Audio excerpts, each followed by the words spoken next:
Discovering Alabama is a production of the Alabama Museum of Natural History.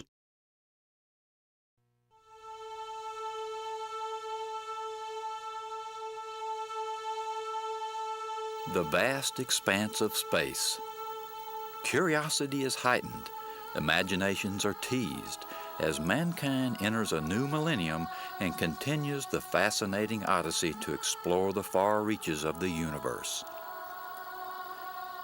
Yet, in peering upon the starkness of other worlds, we've begun to look back upon our own with a new appreciation. Mother Earth, the one world we know for sure is teeming with life. Life made possible by the unique prevalence of water. And on this special water planet, few places have such an abundance of fresh water as does our own state of Alabama.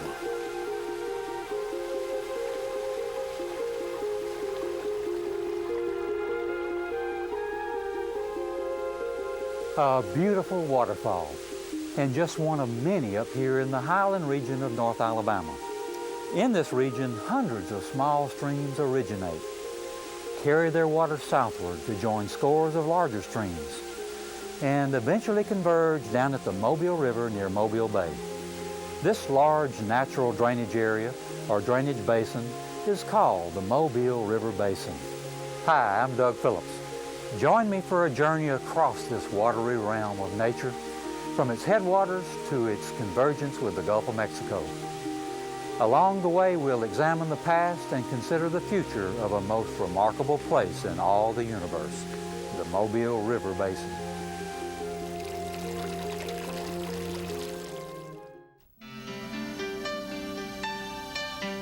This program is about a land unknown to many people. A land that in many ways has escaped the hustle and bustle of modern civilization. A place with bountiful backcountry, forests, streams, and wildlife more diverse than can be found in much of the inhabited world. Come along with me as we explore the natural wonders of this land. Come along as we discover Alabama.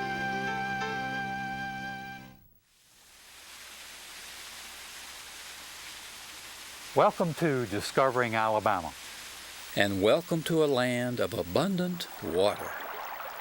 A key concern for space exploration is whether this important ingredient for life might exist on other worlds.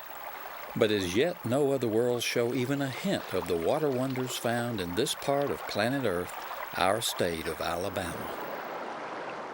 Indeed, Alabama cradles a freshwater system among the grandest of all, the Mobile River Basin.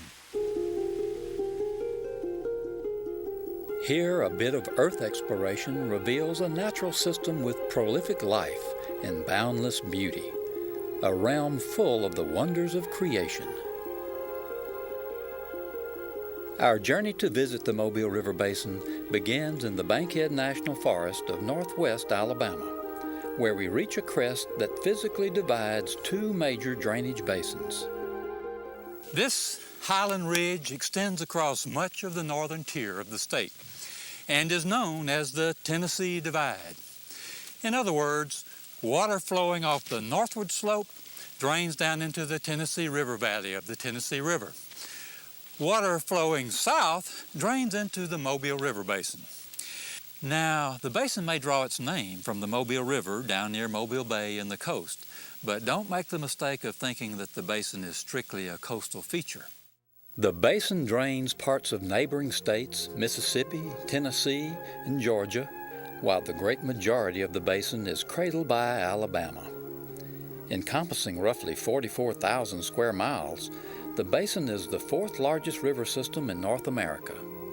And all of the basin's waters seek the Gulf of Mexico through Alabama as they are funneled to the Mobile Delta and into Mobile Bay by 7 major rivers: the Black Warrior, the Tombigbee, the Cahaba, Coosa, Tallapoosa, Alabama, and the Mobile.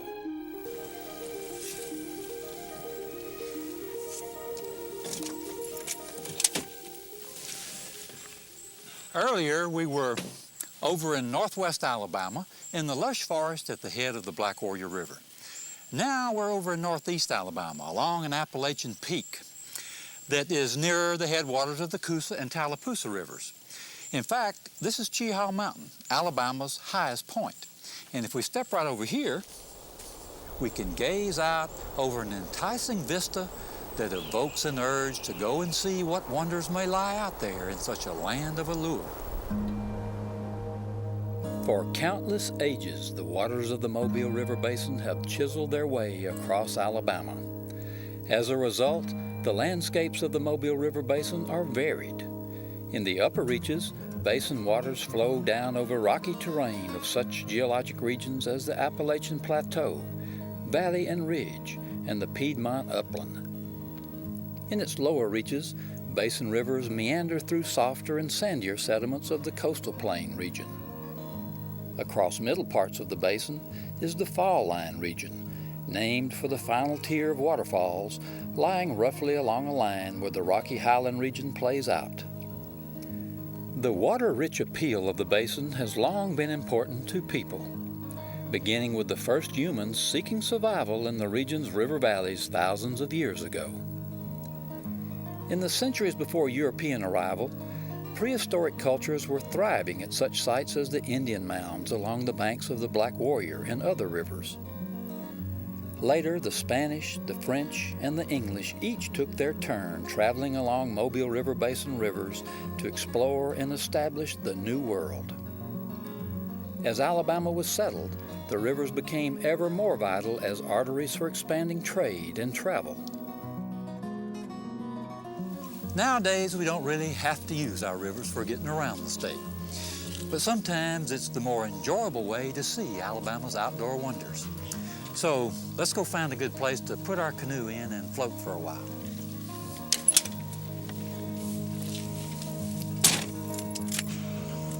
As water is key to life on Earth, abundant water in the basin provides sustenance for a great diversity of life forms. The basin nurtures one of the nation's most extensive invertebrate faunas, including countless species of snails, clams, and mussels. Basin streams offer suitable habitat for more than 150 species of fish. And thanks to plentiful fresh water, throughout the basin there are wild forest lands and wetlands that support all manner of reptilian, feathered, and furry critters. The basin is a remarkable ecosystem where many kinds of creatures come together, large and small, some of which are found nowhere else in the world.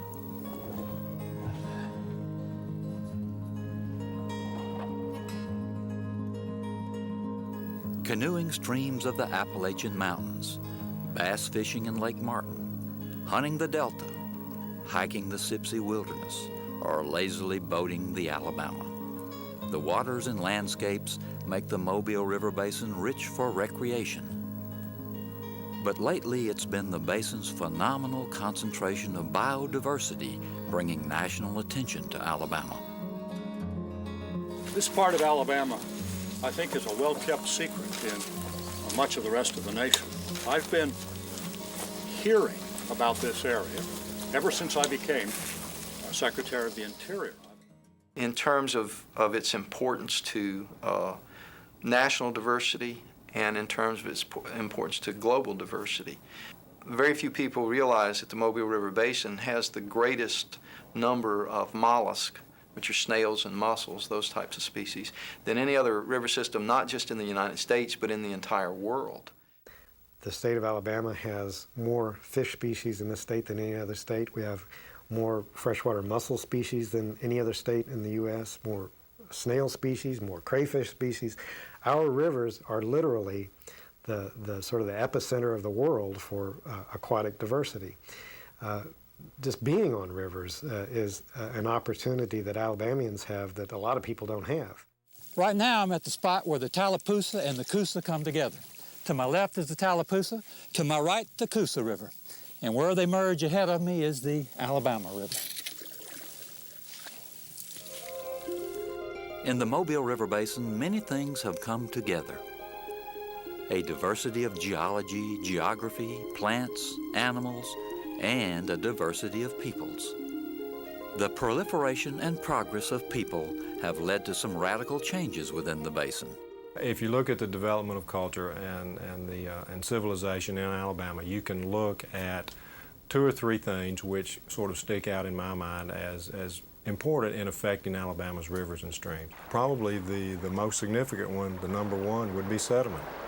Removal of vegetation and just the sheer volumes of sediment that occur. Now, of course, the rate at which sedimentation has occurred or is occurring now in the present is perhaps greater than it has in the past.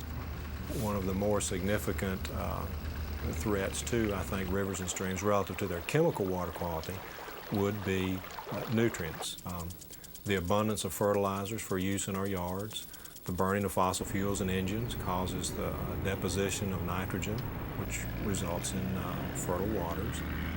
The discharge of our wastewaters, which are high in nutrients. All of these combined will have long-term implications for water quality in the state. Also, one of the other major changes to our rivers and streams came about as our rivers were dammed for flood control, navigation, production of electricity, production of water supplies, and these are all positive aspects. But also with that change, we lost species, riverine species. They no longer exist. Habitats have been inundated. We've lost mussel and snail and fish species. Of necessity, people have always drawn upon nature for survival and for the advancement of human society. Where nature is uniquely and abundantly diverse, as in the Basin, it is often at greatest risk for loss. The demands that human activity, human development have made on the Basin have taken a toll. And suddenly it dawned upon us that the state of Alabama and the Mobile River Basin has suffered the majority of extinctions since European man first set foot on this continent, within the continental United States. So that's pretty significant. Well, the way I view the snails and the fishes and some of the even bugs in the river is that they are a real good reflection of the water quality over time, and that in turn is a reflection of the land use around it. So we often think of these creatures as just barometers or good indicators for the health of the river. And when we see a large number of those failing to survive, it's a pretty good indication that we're not properly taking care of that watershed. So a few species of wild critters bite the dust. So the ecosystem is altered. Of what real consequence is that to the daily needs of society? At one level, we all have to realize that intact ecosystems perform vital economic services for the society, whether it's cleaning the water or cleaning the air. Intact systems provide us services. We are going to have to pay for those, pay for clean water and pay for clean air if the ecosystems don't generate it for us. There's a growing awareness that these natural systems are literally infrastructure that we need, that rivers purify our water, that trees purify our air, and the cost of replacing that, if we literally had to replace it, is enormous. So we lose a few of nature's services to society. Of what real consequence is that to you and me personally? We have to have fresh water and high quality fresh water for our own physiological needs. And if we drop down to a certain percentage in terms of the water content of our bodies, then we die, and we die relatively quickly. So we need clean water, clean, fresh water. The fact that nature's ecosystems and human life demand clean water is indisputable. This fact is reflected in the growing recognition of our rivers and watersheds as a natural infrastructure. Laws like the Clean Water Act and the Endangered Species Act have had tremendously positive effects. Yet, in spite of laws, regulations, and billions of tax dollars, in many ways the Mobile River Basin continues in decline. Perhaps the time has come for additional strategies. The issues associated with protecting a massive ecosystem like the Mobile River Basin are complex and numerous. Sure that the coalition distinguishes itself in the one way that really separates us from other groups who are about the business of education and data and information. And that one way is to bring the different factions, different stakeholders together and get nose to nose and figure out what the truth is on some of these issues that usually separate us. The Mobile River Basin Coalition was formed in a cooperative effort of business, industry, state and government agencies and environmental groups as well, to provide a forum to talk about the issues going on in the Mobile River Basin before they got to be an adversarial confrontation. I'm representing conservation groups, and we were naturally interested in conserving these imperiled species. We here are number one to represent our interest, and number two to try to work and mediate and resolve issues so that both sides, it could be a win-win situation. The majority of our work in that area has been advocacy. Advocacy for good land management practices that protect water quality and other initiatives that protect water quality both for our wildlife and for our the human population as well. Environmental laws are fundamental to protecting nature, but the increasing complexity of many issues today also requires new levels of problem solving and cooperation. The Mobile River Coalition is bringing together diverse groups and looking at a happy marriage of development and also environmental stewardship and environmental compliance. Each one of us have a different public that we deal with, and I think because of the diversity of the group, that once we become focused on an issue and reach consensus, then we go and bring those that we deal with on board. We see a real working relationship with the majority of the people who attend the meetings and trying to determine what's the best path forward for all people concerned. The Mobile River Basin Coalition can claim notable success in several areas, including its work to build consensus support for federal plans to recover several endangered aquatic species in the Mobile River Basin. And this progress is an example of many new initiatives underway today, including new research. We have abundant water in this region of the country, and for these reasons, it makes this basin really what should be a natural laboratory for the study of many different areas related to freshwater studies. The objectives of the NAQUA program are, first of all, to provide a current description of what the water quality conditions are. Second, to provide some information about how the water quality is changing with time. Third is to provide some understanding of the various natural and man-made or anthropogenic factors that affect water quality. And that's where really science has the most important role is to provide facts and information. And that's what we do at the Geological Survey, is provide facts and information relative to the watershed.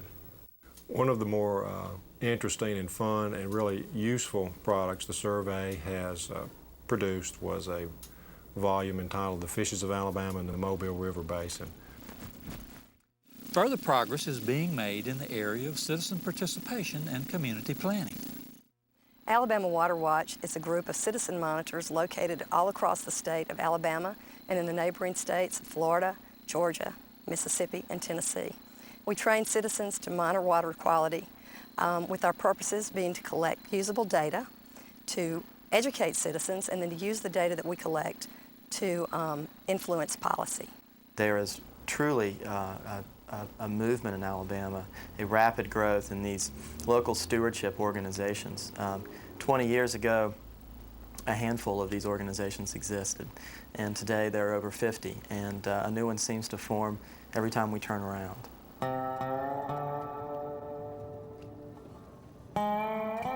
Perhaps the most important achievement of the new activism concerning the Mobile River Basin is that progress is being made in actually protecting critical basin lands and waters.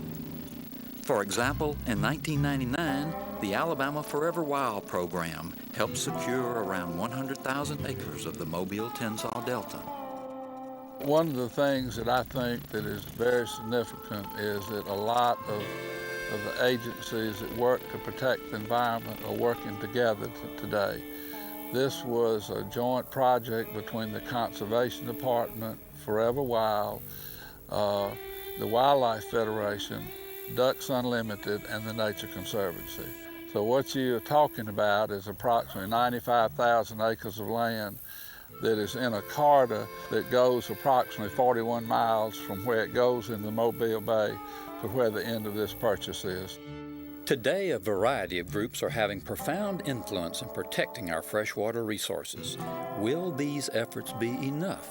It's very important to preserve intact pieces of the land, but in the end, if every one of these places we preserve is surrounded by intense development, all of their values will disappear. In Alabama, all you got to do is go outside anywhere, and you've got a fabulous environment, amazing habitats, beautiful places. And people should be paying attention what's at home that we need to be taking care of. It's working with people, educating people, and getting people to recognize their stewardship responsibilities. Whether you live on the banks of the river, whether you live in an apartment in downtown Birmingham, you still affect the quality of your life and the quality of the whole state of Alabama and the waters of Alabama. The Mobile River Basin. With this expansive freshwater system, nature has blessed Alabama with a natural infrastructure that cannot be duplicated. It is a heritage we must protect. And here, passing through the Mobile-Tensas Delta into Mobile Bay, the freshwaters of hundreds of streams from across the vast Mobile River Basin begin to mingle jointly with the salt waters of the sea. It is here at Mobile Bay we are reminded that in the Mobile River Basin many things come together, large and small. From up where the first trickles kiss mountain slopes to down here where the cumulative waters are embraced by the sea. In the Mobile River Basin, many things come together to help make Alabama one of the most remarkable places in all of the known universe.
This program is supported by grants from the Alabama Department of Conservation and Natural Resources, the Alabama Wildlife Federation, and Legacy, Partners in Environmental Education.